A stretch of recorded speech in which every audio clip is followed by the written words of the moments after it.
नवरात्री चालू होते म्हटल्यावर 9 दिवस उपवासासाठी काय बनवायचं हा प्रश्न आपल्याला नक्कीच पडतो। म्हणूनच आज मी तुमच्यासाठी उपवासाची एक खास रेसिपी घेऊन आले।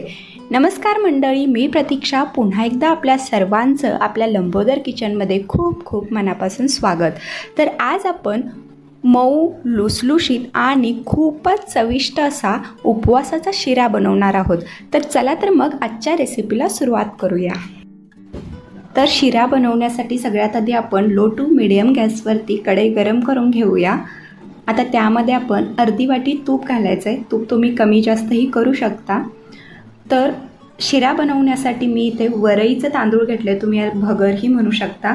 तर हे आपल्याला मिक्सरमधून जाडसर असं बारीक करून घ्यायचं आहे। लक्षात ठेवायचं, रवा आपण मिक्सरमधून काढल्यानंतर चाळून अजिबात घ्यायचा नाही। तर इथे मी तुपामध्ये रवा चांगला परतून घेते, अगदी तूप सुटेपर्यंत याला। तर हे बघा, रव्यापासून तूप वेगळं होत चाललं आहे, म्हणजे आपला रवा भाजत आलेला आहे। तर वासही खूपच छान येतोय। तर आता आपण ह्यामध्ये गरम पाणी घालणार आहोत। तर इथे मी 1 वाटी वरईचं तांदूळ घेतलेलं, त्यामध्ये आपण 2 ते 2.5 वाटी गरम पाणी घालणार आहोत। तर तुम्ही बघू शकताय, त्याला एक असं वेगळं असं टेक्स्चर येते, अगदी रवाळ असा हा रवा बनतोय। तर आता यामध्ये आपण 1 वाटी साखर घालणार आहोत। 1 वाटी वरईसाठी 1 वाटी साखर अगदी परफेक्ट आहे।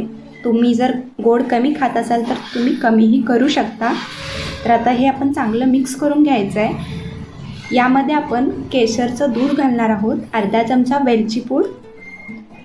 जर तुम्ही केसर वापरत नसाल तर तुम्ही खायचा केशरी रंगही घालू शकता। तर आता आपण 5 मिनिटं याला चांगली वाफ काढून घेऊया, जेणेकरून रवा आपला चांगला फुलेल। तर हे बघा, 5 मिनिटं झालेले आहेत। तुम्ही बघू शकताय, तूप अगदी रव्यापासून वेगळं झालं आहे, याचा अर्थ आपला रवा चांगला तयार झालेला आहे। तर एकदा आपण हे चांगलं मिक्स करून घेऊया। तुम्ही बघू शकता, याचं टेक्स्चर अगदी रवाळ आहे।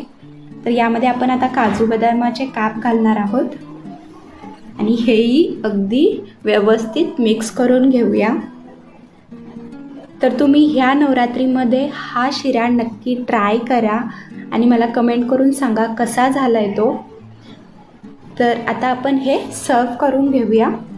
तर इथे आपला उपवासाचा वरईचा शिरा तयार झालेला आहे। अगदी चविष्ट, मऊ आणि लुसलुशीत असा हा शिरा आहे। तर आजची रेसिपी तुम्हाला कशी वाटली हे कमेंट करून नक्की सांगा। व्हिडिओ आवडल्यास लाईक, शेअर आणि सबस्क्राईब करा। धन्यवाद।